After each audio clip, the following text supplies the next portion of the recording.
Hello guys, welcome to NKP technology YouTube channel. तो आज हम लोग बात करेंगे उस टॉपिक पे जिस टॉपिक के कारण आप लोग ज़्यादा परेशान होते हो, जिनका फ़ोन हमेशा डेड हो जाता है सॉफ्टवेयर करने के दौरान। तो हम लोग इस चीज़ से राहत कैसे पाएंगे, आज हम लोग वही सीखेंगे। तो चलिए शुरू करते हैं। पहले आपको सावधानी रखना है। कोई भी फ़ोन आपके पास अगर अनलॉकिंग के लिए आता है या फिर फ्लैशिंग के लिए आता है या फिर किसी अदर रीज़न से आता है, जैसे रीस्टार्ट प्रॉब्लम या फिर कोई किसी तरह का एरर आ रहा है, जैसे डीएम वेरीफाई या फिर आप धर लो एनवी डाटा करप्टेड या फिर किसी तरह का प्रॉब्लम अगर आता है एरर के बारे में, बहुत तरह के एरर होते हैं। अगर आपका मीडिया टेक का फ़ोन किसी तरह का एरर में आ रहा है तो सबसे पहले आपको जो करना है वो है आपको ये सब चीज़ों का बैकअप लेना है। जैसे कि आपको क्या क्या ध्यान देना है, पहले तो आपको एनवी डाटा का बैकअप ले लेना है, फिर फॉर्मवेयर बैकअप ले लेना है। उसका फॉर्मवेयर जो होता है तो उसका फाइल वो आप किसी भी टूल से बैकअप ले लेना, चाहे अनलॉक टूल या फिर आप जो भी टूल में बैकअप कर सकते हो वो कर लेना। आरपीएम भी बैकअप कर लेना और उसका प्रीलोडर फाइल जो है वो बैकअप ले लेना है आपको, ठीक है। और उसके बाद आपको ध्यान देना है कि वो कौन सा पोर्ट बन रहा है। अगर पोर्ट पे आपको ध्यान देना है कौन सा पोर्ट पोर्ट बन रहा है, ठीक है। अगर रीडिंग में या फिर राइटिंग में या किसी तरह का एरर आता है तो आपको कस्टम प्रीलोडर को जो है वो डाल करके करना है। अगर आप रीड कर सकते हो तो पहले रीड कर लेना और उसके बाद जब आप यूज़ करो, जब राइट करो फाइल वगैरह, किसी तरह का प्रॉब्लम आ रहा है अनलॉकिंग में, तो आप वो कस्टम प्रीलोडर को यूज़ कर सकते हो। बाद में भी आप किसी सेम मॉडल में आप यूज़ कर सकते हो।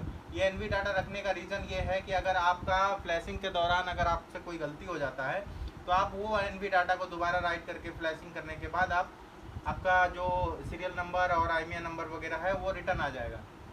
फॉर्मवेयर बैकअप लेने से क्या होगा, किसी कारणवश अगर फॉर्मवेयर वर्जन आपका मैच नहीं करता वेबसाइट से तो आपको क्या करना है, वो फॉर्मवेयर जो आपने बैकअप लिया है वो बैकअप को आपको वहाँ पे दिखा देना है। आपको वहाँ पे राइट करोगे तो वो बैकअप वहाँ पे सेम आ जाएगा। आपका जिस कंडीशन में फ़ोन था उस कंडीशन में भी आ सकता है, या फिर आपका फ्लैशिंग जब हो गया, फ़ोन ऑन हो गया तो आपका मतलब कि तो ठीक है। नहीं अगर ऑन होता है तो आप ये फॉर्मवेयर से उसको ऑन कर सकते हो, क्योंकि ये इसी पर चल रहा था, उसी पर आया था आपके पास रीस्टार्ट प्रॉब्लम में या फिर किसी एरर में, तो आपका ये फॉर्मवेयर काम आएगा। तो इसको आपको बैकअप लेना ही लेना है। उसके बाद आरपीएम भी बैकअप ले लेना है। बाद में बहुत तरह का सिक्योरिटी रीज़न आपको ज़रूरत पड़ सकता है। प्रीलोडर फाइल ले लेना है आपको, क्योंकि प्रीलोडर फाइल से ही फाइल जो है वो मोबाइल वगैरह जो है वो बूट होता है। तो प्रीलोडर फाइल आपको ज़रूर रीड लेना है। वो उसके बिना आपको ना कभी कभी फ्लैशिंग भी नहीं होता है और कभी कभी आपका डिवाइस बूट भी नहीं करता, तो आपको ये बैकअप ज़रूर लेना है।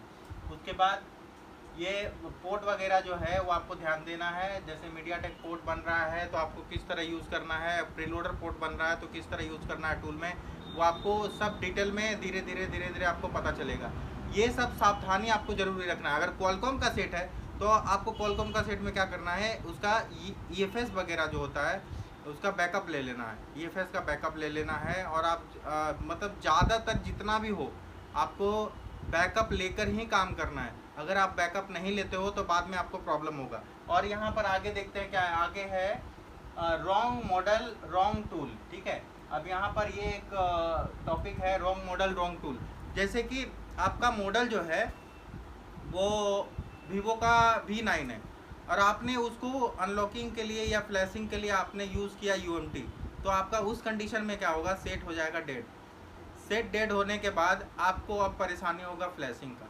अब आप फ्लैशिंग तो कर लोगे, फ़ोन चालू हो जाएगा, अगर सही फाइल मिला तो आपका फ़ोन चालू हो जाएगा, लेकिन आपका आईएमईआई और सीरियल नंबर चला जाएगा। तो उस कंडीशन में आप क्या करोगे, उस कंडीशन में आपको क्या करना है, उसको आपको रिपेयर करना पड़ेगा और बहुत ज़्यादा खर्चा आएगा, जो कि चिमेरा टूल या किसी अदर टूल से आपको रिपेयर हो जाएगा, बहुत सारे टूलों से, ठीक है। लेकिन परेशानी तो आपका बढ़ जाएगा ना। लेकिन अगर आप सही टूल से करते हो, जैसे अनलॉक टूल हो गया, ईएमटी हो गया, या फिर टीएफएम का क्वालकॉम मॉड्यूल हो गया, इन सब टूल से अगर आप करते हो तो ज़्यादातर चांस है कि आपका प्रॉब्लम नहीं आएगा। यूँ कहें तो अभी तक ये सब टूल से आज तक ये सब मॉडल में किसी तरह का प्रॉब्लम नहीं आया। ज़्यादातर जो केस देखा गया है वो यूएमटी से ही करने के बाद डेड या फिर मतलब कि रीस्टार्ट प्रॉब्लम में चला जाता है फ़ोन, ठीक है। ज़्यादातर एमटीके वाले फ़ोनों में भी इस तरह का एरर आता है। लेकिन क्या है कि रॉन्ग मॉडल रॉन्ग टूल मतलब कि अगर आप गलत मॉडल के अनुसार गलत टूल को यूज़ करोगे तो आपके साथ ये प्रॉब्लम आने वाला है। आपको टूल का नॉलेज प्रॉपर रखना पड़ेगा कि हमको किस टूल से किस मॉडल को अनलॉक करें। यहाँ इसका रीज़न ये होता है कि हर टूल जो है सिक्योरिटी पे अच्छी तरह से काम नहीं करता है, जिसके कारण वो पीछे रह जाता है और आपका फ़ोन को प्रॉब्लम कर देता है। ठीक है, तो रॉन्ग मॉडल रॉन्ग टूल कहने का मतलब यही था। इसके बाद आते हैं फ्री टूल और पेड टूल। फ्री टूल कभी भी, क्रैक टूल, यूँ कहे फ्री मतलब क्रैक, क्रैक टूल तो कभी यूज़ ही नहीं करना चाहिए। अगर आप क्रैक टूल यूज़ कर रहे हो तो रीड इन्फो वगैरह निकालने में भी आपको रिस्क है। ठीक है, आप अपने रिस्क पे करो। फ्री टूल का मतलब है पूरा अपने रिस्क के अनुसार करो, हम उसके जवाब देंगे नहीं। लेकिन पेड टूल अगर आप यूज़ करते हो तो आपको बहुत तरह का सपोर्ट मिलेगा। जैसे आप उसके टीम बैठे हुए, डेवलपर बैठे हुए, आपको किसी तरह का प्रॉब्लम आया, आपने कंप्लेन किया, उसका सोल्यूशन वो निकाल करके देते हैं। ठीक है, तो पेड टूल यूज़ करने से क्या होता है, सिक्योरिटी अपडेटेड रहता है, हर तरह का उसमें अपडेट आता रहता है, हर तरह का मॉडल उसमें एडेड रहता है। आप उसको अच्छे से यूज़ कर पाते हो क्योंकि उस पर आपको उसी के अनुसार आप डेवलप हो रहे हो, आप काम कर रहे हो उस पर। ठीक है, तो हमेशा कोशिश करें कि आप पेड टूल पे ही काम करो। जैसे कि अनलॉक टूल हो गया, DFT हो गया, EMT हो गया, एंड्रॉयड मल्टी टूल हो गया, जितने भी और भी टूल है जो पेड है, जो आप मेरा कहने का मतलब सिर्फ इतना है कि जो आपने ख़रीदा है, जो आप खरीद के रखे हो क्रेडिट के माध्यम से या फिर एक्टिवेशन के माध्यम से, आप उससे करोगे तो आपका जो है वो किसी तरह का डैमेज होने का खतरा बहुत कम रहता है, ना के बराबर। ठीक है, तो आप कोशिश करो कि हमेशा पेड टूल यूज़ करें, फ्री टूल के चक्कर में मत जाओ, नहीं तो आपका नुकसान होगा। और एक सावधानी मैं आपको देना चाहूँगा कि आप ज़्यादा से ज़्यादा होकर केजी अनलॉक वगैरह ना करें। इससे आपको भविष्य में बहुत बड़ा प्रॉब्लम हो सकता है, क्योंकि फाइनेंस लॉक जो होता है ना वो परमानेंट नहीं होता। फाइनेंस वगैरह केजी वगैरह जो भी है वो परमानेंट नहीं होता, वो बस एक अपडेट को बंद कर दिया जाता है और आपको उस कुछ ऐप्स को वगैरह को जो है वो डिसेबल कर दिया जाता है और आपको यूज़ करने लायक बना दिया जाता है, लेकिन वो परमानेंट नहीं होता। इन फ्यूचर अगर उसका सिक्योरिटी अपडेट आया तो वो दोबारा रिलॉक हो सकता है। टेक्नोलॉजी का कभी भी कोई मतलब ऐसा नहीं है कि सिक्योरिटी अपडेट नहीं आएगा। अपडेट आया तो आपके साथ हो सकता है, या फिर इन फ्यूचर आप जो कर रहे हो ये इलीगल काम है, क्योंकि किसी कंपनी ने उसको रेंट लगा करके आपके लिए भेजा है। ठीक है, वो आपको रेंट पे दिया है, रेंटल एप्लीकेशन उसको बोलते हैं। ठीक है, जैसे कि बाईजूस वगैरह हो गया, और भी बहुत कंपनी है, मैं नाम नहीं उतना बता पाऊँगा।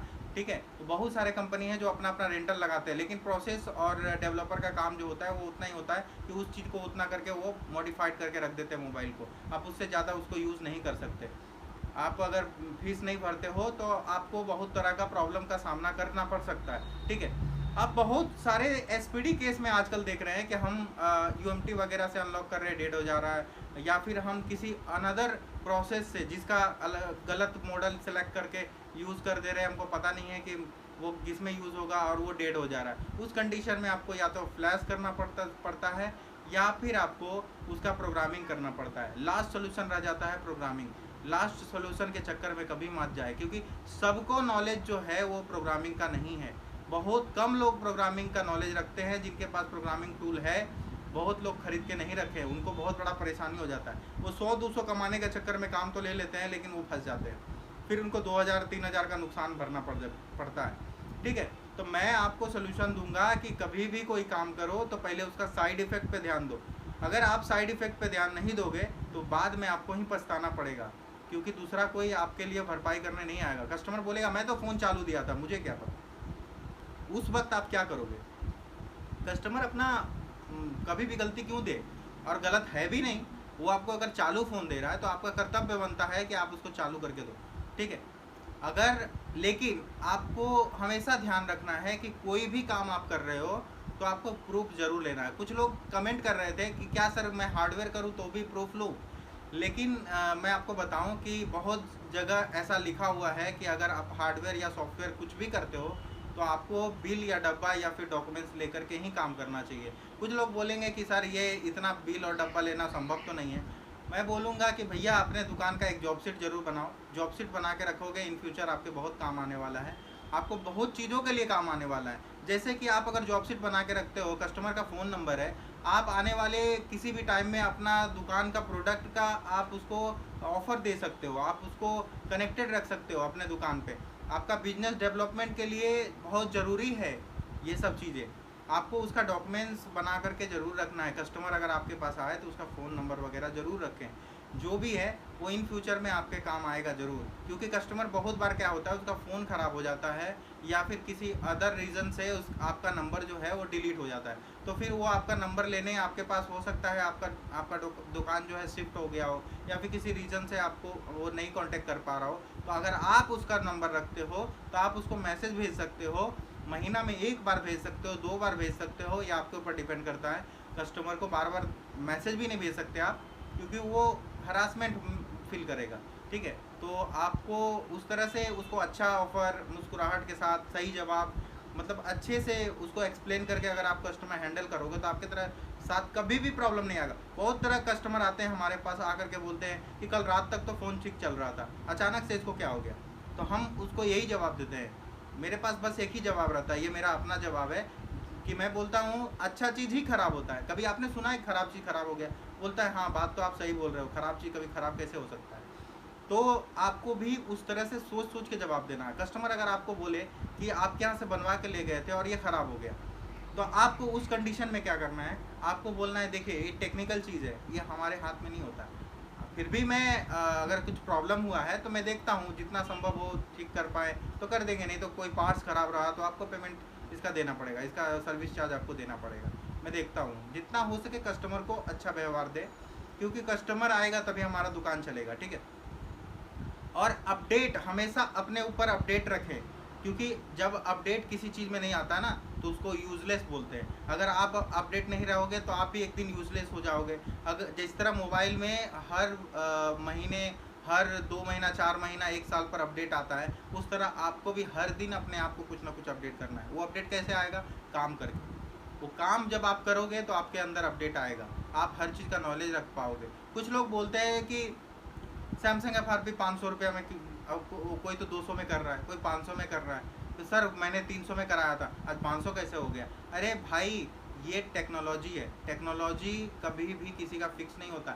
जब इंडियन सर्वर से होता है, हमारा बहुत तरह का सर्वर होता है, जैसे इंडियन सर्वर बंद है किसी कारण से, कोई कार्रवाई हो गई है, किसी तरह का कोई ये है, तो हम नहीं कर सकते। अगर बंद है तो बाहर कंट्री से अगर करते हैं तो उसका रेट ज़्यादा पड़ता है। ठीक है, तो वो रेट के ऊपर डिपेंड नहीं करता, वो सिक्योरिटी के ऊपर डिपेंड करता है, वो सर्विस के ऊपर डिपेंड करता है। और बात रहा सबका सोर्स का भी, किसी के पास 100 फ़ोन आते हैं, किसी के पास 5 फ़ोन आते हैं, तो सबका रेट समान नहीं होगा। ठीक है, और बात रहा रेगुलर का, जो रेगुलर काम कराते हैं उनका सोर्स हमेशा स्टेबल होता है, जो बीच बीच में काम कराते हैं उनका रेट भी अलग होगा और उनका सोर्स भी अलग होगा।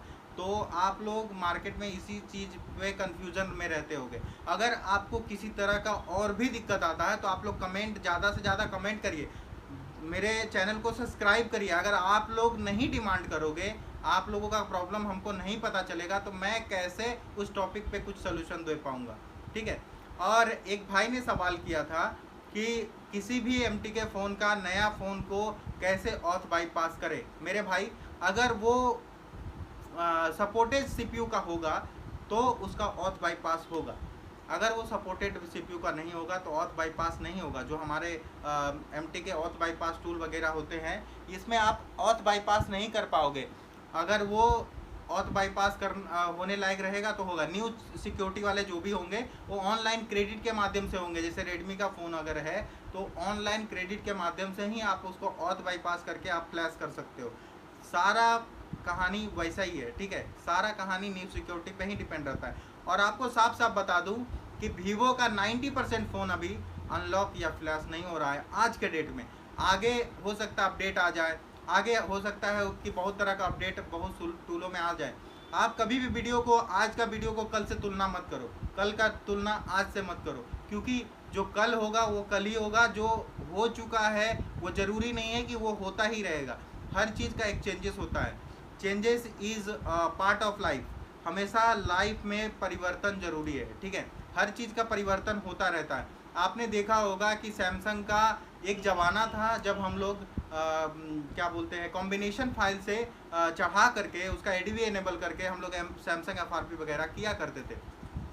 आप लोगों को पता होगा। एक ज़माना ऐसा भी था जिस वक्त मीडियाटेक का फ़ोन जो है वो रेडमी वगैरह का ऑनलाइन फ्लैश हुआ करता था। ऑफलाइन सपोर्टेड नहीं था, ऑथ बाईपास वगैरह कुछ नहीं था। जब ऑथ बाईपास आया तो बहुत सारे मॉडल होने लगे, सिक्योरिटी चेंज हो गई, बहुत तरह का मीडियाटेक का जितना भी था वो सबका अपडेट हो गया। एक ज़माना ऐसा भी हमने देखा है जिस वक्त हम लोग बाईपास किया करते थे, कोई सोल्यूशन ही नहीं था, कोई टूल में सोल्यूशन नहीं था। तो जब सोल्यूशन नहीं रहेगा तो हम बाईपास कर सकते हैं, किसी भी एंड्रॉयड वर्जन को हम बाईपास कर सकते हैं, बस सिक्योरिटी नॉलेज आपके पास होना चाहिए। आप 10 तरह का वीडियो देखो, एक फार्मूला जरूर काम करेगा। अगर एक फार्मूला उस 10 में भी नहीं काम करता है तो आप 100 तरह का वीडियो देखो, उसमें आपको सोल्यूशन मिलेगा। एक फार्मूला काम करेगा और उस फार्मूले को आपको जानकारी होना बहुत ज़रूरी है। आप कोशिश करोगे और बोलोगे होता ही नहीं है, कोशिश करोगे 100% सक्सेसफुल हो जाओगे, इसका गारंटी है।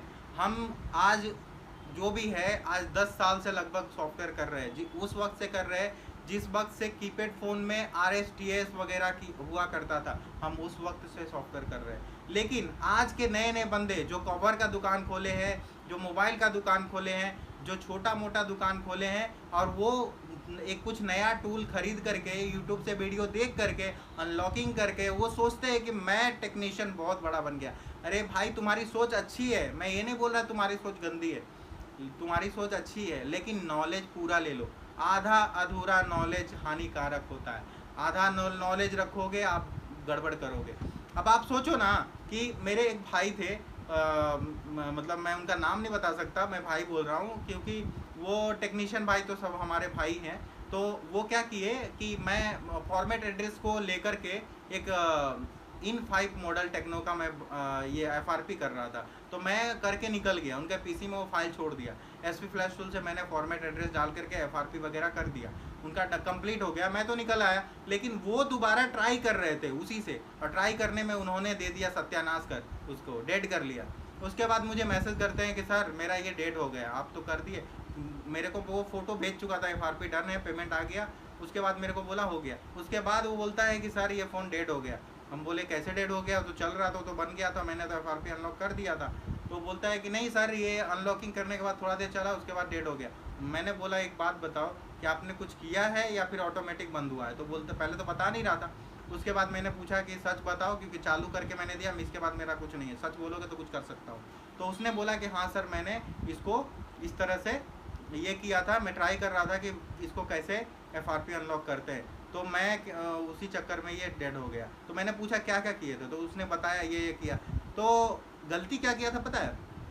जहाँ पे बिगिन एड्रेस रहता है वहाँ पर स्टार्ट एड्रेस डाल दिए थे, और बिफोर वाला एड्रेस जो है वो फर्स्ट में, और आफ्टर वाला जो है वो सेकंड में डाल दिए थे। ठीक है, आफ्टर बिफोर का जो गड़बड़ है ना, वो नहीं समझ में आया उनको, क्योंकि नॉलेज नहीं है ना, वो आगे पीछे समझ नहीं पाए। एड्रेस को ऊपर का नीचे का एड्रेस ऊपर, ऊपर का एड्रेस नीचे करके वो डाल दिए, और उसके बाद वो कर दिए, तो FRP की जगह वो फ़ोन डेड हो गया। उसके बाद मुझे दोबारा उसका बैकअप लेकर के सिक्योरिटी का, उसके बाद फ्लैश करना पड़ा, फिर जाके फ़ोन ऑन हुआ, उसके बाद दोबारा उनको खर्चा लगा। तो मैं इसलिए बोलता हूँ कि नॉलेज बहुत ज़रूरी है, नॉलेज आपके अंदर होना चाहिए। अगर आप नया नया इस फील्ड में आए हो और आप सोचते हो कि नहीं मैं काम कर लूँगा, मैं ऑनलाइन काम कर लूँगा, मैं ऑफलाइन काम कर लूँगा, कस्टमर का फ़ोन वैल्यूबल है, पैसा से ख़रीदा है कस्टमर, आप इस चीज़ को बहुत ध्यान से समझो। ठीक है, अगर आपको नॉलेज नहीं है तो आप उसका 1 रुपया कमाने के चक्कर में आप उसको नुकसान कर दोगे, उसका सत्यानाश कर दोगे। ठीक है, मेरा वीडियो को स्किप मत करना, इस वीडियो को पूरा समझना कि मैं क्या बोलना चाहता हूँ। अगर इस वीडियो को समझ जाओगे, एक अच्छे टेक्नीशियन बन जाओगे। और आपको सिर्फ एक सॉफ्टवेयर का नॉलेज रखना इंपॉर्टेंट नहीं है, आपको हार्डवेयर का नॉलेज रखना भी ज़रूरी है। अगर आपके अंदर हार्डवेयर का नॉलेज नहीं है, सिर्फ सॉफ्टवेयर का नॉलेज लेके बैठे हो तो भी सही नहीं। अगर आपके अंदर सिर्फ हार्डवेयर का नॉलेज है, सॉफ्टवेयर का नॉलेज नहीं है, तो भी गड़बड़ है। आप सपोज करो ना कि एक रेडमी का 9 पावर फ़ोन आता है और वो ऑटो पोर्ट में चला गया है, तो आप क्या सोचोगे? ऑटो पोर्ट में जा रहा है, जिनको सॉफ्टवेयर पता है वो तो सोचेंगे भैया एक बार सॉफ्टवेयर करके देख लेते हैं। जिनको सॉफ्टवेयर पता तो है लेकिन पूरा नहीं पता, ठीक है, वो ऐसा करेंगे। वो क्या करेंगे, पहले बोलेंगे चलो इसको फ्लैश करके देखते हैं, फ्लैश तो कर देंगे, आधा पे हो सकता है एरर भी मार दें, लेकिन उनको पता नहीं है कि ये हार्डवेयर प्रॉब्लम है। आफ्टर अपडेट ये कुछ मॉडल में ऐसा होता है। तो जब ये हार्डवेयर प्रॉब्लम है तो उनको पता ही नहीं है, हार्डवेयर खोल करके कुछ कंपोनेंट को रिमूव किया जाता है, उसके बाद आपको उसको वो नॉलेज है, जिनको पता है वो समझ गए होंगे। इशारा, समझदार के लिए इशारा ही काफ़ी होता है। तो आप समझ जाओ कि हार्डवेयर सॉफ्टवेयर ज़रूरी है, जानना ज़रूरी है। अगर वो सॉफ्टवेयर में डेट किया है, अगर आपके पास फ़ोन आता है तो आपसे कस्टमर से आपको ज़रूर पूछना है कि ये प्रॉब्लम आया कैसे। सबसे पहला चीज़ आपको पूछना है कि ये प्रॉब्लम आया तो आया कैसे, आप मुझे बताओ कि ये प्रॉब्लम आया कैसे। हो सकता है वो सच ना बोले, ज़रूरी नहीं कि हमेशा कस्टमर सच ही बोलेगा, लेकिन अगर सच बोल दिया तो आपका काम हो जाएगा। अगर वो बोला किसी दुकान पे दिए थे अनलॉकिंग है और ये डेट कर दिया या फिर इस तरह का प्रॉब्लम ना दिया, तो आप समझ जाओगे, उसके अनुसार आप काम कर पाओगे, ठीक है।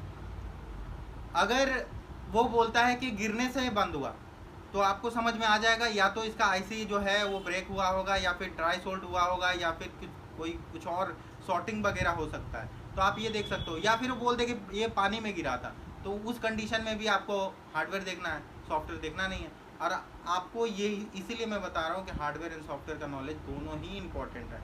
अगर आप एक नॉलेज लेकर के चलते हो तो ये नहीं चलेगा, ठीक है। और मार्केट में हो रहे फ्रॉड से आपको बहुत ही ज़्यादा सावधान रहना है। बहुत से लोग मार्केट में आ चुके हैं जो चंद पैसों के लिए आपको लूट सकते हैं। आपको नॉलेज नहीं है, आपको नया समझ करके आप कम के चक्कर में उसके साथ जा कर के आप लूट जाओगे, आपको वो लूट लेंगे कम के चक्कर में, ठीक है। आप ज़्यादा के चक्कर में जो जिससे काम नहीं कराते हो ना, अक्सर में वो जेन्युइन बंदा होता है, और आप उससे कंटिन्यू जिससे काम कराते हो आप उस पर भरोसा रखा करो, ठीक है। वो आपके साथ गलत कभी नहीं करेगा, ठीक है। लेकिन जिसके साथ आप थोड़े से पैसे बचाने के चक्कर में, मैंने हज़ारों लोगों को अभी तक देखा है जो कम पैसे के चक्कर में ठगे हैं, चाहे वो किसी भी तरह का काम हो, अनलॉकिंग, फ्लैशिंग, या फिर किसी एक्टिवेशन में बहुत तरह का प्रॉब्लम होता है। हम भी रोज़ एक्टिवेशन करते हैं, रोज़ अनलॉकिंग करते हैं, रोज़ फ्लैशिंग करते हैं, जेन्युइन काम जो भी होता है सब करते हैं। लेकिन इल्लीगल काम ना करें, ज़्यादा से ज़्यादा अवॉइड करें। जैसे केजी लॉक वगैरह ज़्यादा से ज़्यादा कोशिश करें ना करें। अगर केजी लॉक आपको अनलॉक कब करना है, जब क्लाइंट आपको डब्बा बिल वगैरह सब कुछ दे रहा है, प्रूफ बता रहा है कि मैंने सारा किस्त भर दिया है, उसके बावजूद ये लॉक हो चुका है, मेरा ये अनलॉक कराना है, उस कंडीशन में आप करो। आपको कोई लीगल एक्शन नहीं ले सकता, ना कंपनी ना और कोई, ठीक है। तो ये सब चीज़ का नॉलेज आपको रखना बहुत ज़रूरी है। आई होप आपको ये वीडियो अच्छा लगा होगा। अगर मेरा वीडियो अच्छा नहीं लगा होगा तो डिसलाइक करें, अगर मेरा वीडियो अच्छा लगा होगा तो लाइक, शेयर एंड सब्सक्राइब करें, ठीक है, ताकि मैं आपके लिए एक अच्छा से अच्छा वीडियो ला सकूं। मैं ज़्यादातर वीडियो नहीं डाल सकता, हर लोग बोलते हैं कि सर आपका कंटिन्यू वीडियो नहीं रहता, लेकिन आप टॉपिक उस तरह का कंटिन्यू दो, मैं आपको दूंगा, ठीक है। मैं आपको बताऊं, अभी वीडियो ख़त्म नहीं हुआ, वीडियो अभी ख़त्म नहीं हुआ, अभी आगे आपको ध्यान देना है। अब अभी ड्राइवर मैं डिस्क्रिप्शन में, इस वीडियो के डिस्क्रिप्शन में बहुत सारा ड्राइवर होगा जिसका लिंक मैं दे दूंगा। बहुत लोग ड्राइवर खोज खोज के थक जाते हैं, मेरे को मीडियाटेक कॉलकॉम का ड्राइवर चाहिए, मेरे को होनर का ड्राइवर चाहिए, मेरे को सैमसंग का ड्राइवर चाहिए, मेरे को ब्लैकबेरी का ड्राइवर चाहिए, मेरे को इसका ड्राइवर चाहिए, मेरे को उसका ड्राइवर चाहिए। बहुत तरह का ड्राइवर इशू आता है। नए नए पीसी जब कोई लेते हैं ना, तो उसमें ड्राइवर सिग्नेचर का एरर आता है, उसका भी मैं सोल्यूशन दूंगा। मैं सब का सोल्यूशन डिस्क्रिप्शन में दूंगा, आप वहाँ से डाउनलोड करो, उसके बाद आप वहाँ से इंस्टॉल करो और आपका काम करो। जिसका ड्राइवर सिग्नेचर एरर आता है जिस वक्त, वो आप कैसे समझोगे कि ये ड्राइवर सिग्नेचर का एरर है? अगर ड्राइवर के आगे या पीछे आपका येलो कलर का मार्क आता है, येलो कलर का मार्क अगर ड्राइवर के आगे पीछे में आता है, विंडोज़ 11, विंडोज़ 10 या फिर विंडोज़ 7 किसी में भी आ सकता है, ज़रूरी नहीं कि एक में आता है, ठीक है।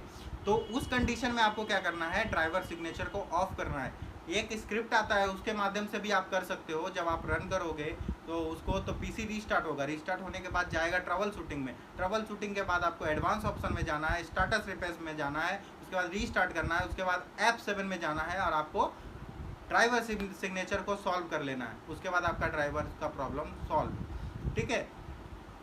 और जिन लोगों का रिकवरी, पासवर्ड रिकवरी का ऑप्शन आ जाता है इसके दौरान, तो वो परचेज किया हुआ कुछ की मिलेगा आपको कंपनी की तरफ से, आपको कंपनी से कांटेक्ट करना पड़ेगा, वो आपको देंगे और आपका प्रॉब्लम सॉल्व हो जाएगा, ठीक है।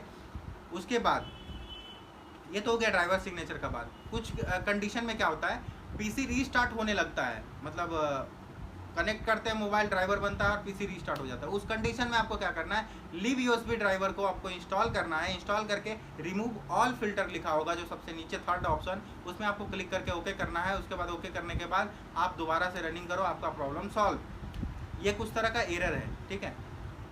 और भी तरह का एरर आते हैं, जैसे कि ड्राइवर का हमने बता दिया, उसके बाद पीसी रीस्टार्ट का हमने बता दिया, ठीक है। अब बहुत तरह का ऑथ बाईपास का भी एरर आता है। कभी कभी क्या होता है, हम लोग अनलॉक टूल से ऑथ बाईपास कर देते हैं और हमारा टूल सपोर्ट नहीं करता है। ऑथ बाईपास टूल से भी सपोर्ट कर देते हैं, ऑथ बाईपास डन दिखाता है, लेकिन एसपी फ्लैश टूल वगैरह में क्या दिखाता है, डाउनलोड एरर या फिर not connecting, use come genuine data cable, इस तरह का एरर आता है। उस कंडीशन में कुछ मॉडिफाइड लेटेस्ट वर्जन के टूल होते हैं जिसको आपको यूज़ करना पड़ेगा, तब आप उसको यूज़ कर पाओगे, ऑथ बाईपास कर पाओगे और आप आगे का कार्यक्रम कर पाओगे, ठीक है।